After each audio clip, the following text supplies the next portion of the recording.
26 नवंबर 2024 मंगलवार के दिन आ रही है कार्तिक मास के कृष्ण पक्ष की महापुण्य फल प्रदायिनी उत्पत्ति एकादशी। आइए श्रवण करते हैं इसका महात्म्य। उत्पत्ति एकादशी का व्रत हेमंत ऋतु में मार्गशीर्ष मास के कृष्ण पक्ष गुजरात महाराष्ट्र के अनुसार कार्तिक मास को करना चाहिए। इसकी कथा इस प्रकार है। युधिष्ठिर ने भगवान श्री कृष्ण से पूछा, भगवान, पुण्यमयी एकादशी तिथि कैसे उत्पन्न हुई? इस संसार में वह क्यों पवित्र मानी गई तथा देवताओं को कैसे प्रिय हुई?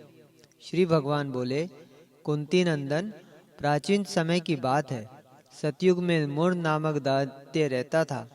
वह बड़ा ही अद्भुत, अत्यंत रौद्र तथा संपूर्ण देवताओं के लिए भयंकर था। उस काल रूपधारी दुरात्मा महासुर ने इंद्र को भी जीत लिया था। संपूर्ण देवता उससे परास्त होकर स्वर्ग से निकाले जा चुके थे और शंकित तथा भयभीत होकर पृथ्वी पर विचरा करते थे। एक दिन सब देवता महादेव जी के पास गए। वहां इंद्र ने भगवान शिव के आगे सारा हाल कह सुनाया।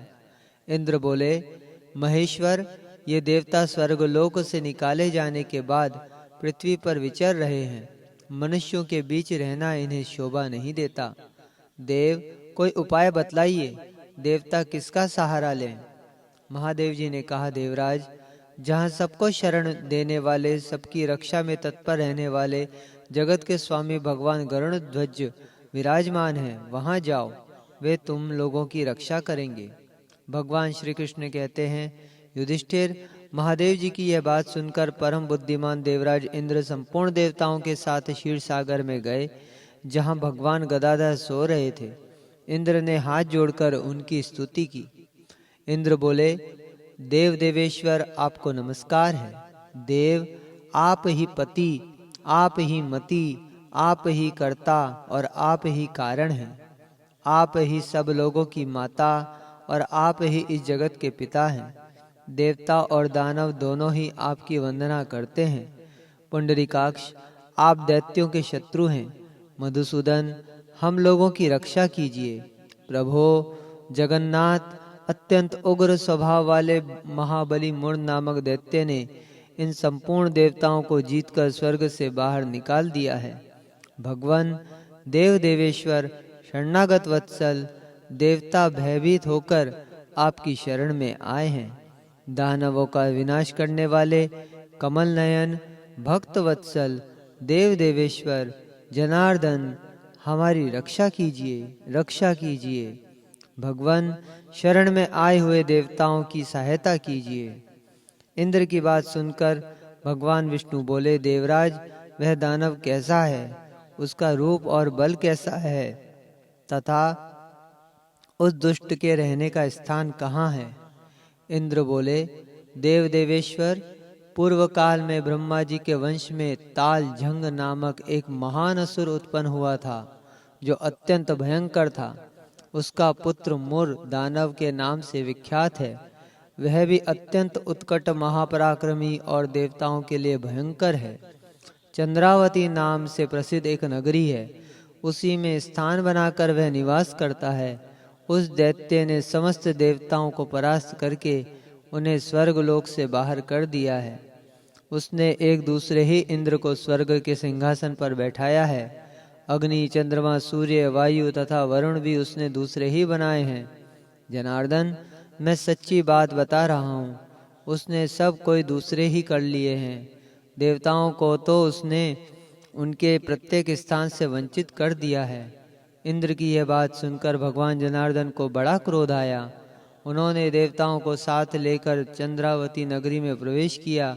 भगवान गदाधर ने देखा कि दैत्यराज बारंबार गर्जना कर रहा है और उससे परास्त होकर संपूर्ण देवता दसों दिशाओं में भाग रहे हैं। अब वह दानव भगवान विष्णु को देखकर बोला, खड़ा रहे, खड़ा रहे। उसकी यह ललकार सुनकर भगवान के नेत्र क्रोध से लाल हो गए। वे बोले, अरे दुराचारी दानव, मेरी इन भुजाओं को देख। यह कहकर श्री विष्णु ने अपने दिव्य बाणों से सामने आए हुए दुष्ट दानवों को मारना आरंभ किया। दानव भय से विवल हो उठे। पांडुनंदन, तत्पश्चात श्री विष्णु ने दैत्य सेना पर चक्र का प्रहार किया। उससे छिन्न भिन्न होकर सैकड़ों योद्धा मौत के मुंह में चले गए। इसके बाद भगवान मधुसूदन बद्री का आश्रम को चले गए। वहां सिंहावती नाम की गुफा थी जो 12 योजन लंबी थी। पांडुनंदन, उस गुफा में एक ही दरवाजा था। भगवान विष्णु उसी में सो गए। वह दानव मुर भगवान को मार डालने के उद्योग में उनके पीछे पीछे लगा ही था। अतः उसने भी उसी गुफा में प्रवेश किया। वहां भगवान को सोते देख उसे बड़ा हर्ष हुआ। उसने सोचा, यह दानव को भय देने वाला देवता है, अतः निस्संदेह इसे मार डालूंगा। युधिष्ठिर दानव के इस प्रकार विचार करते ही भगवान विष्णु के शरीर से एक कन्या प्रकट हुई, जो बड़ी ही रूपवती, सौभाग्यशालिनी तथा दिव्य अस्त्र शस्त्र से सुसज्जित थी।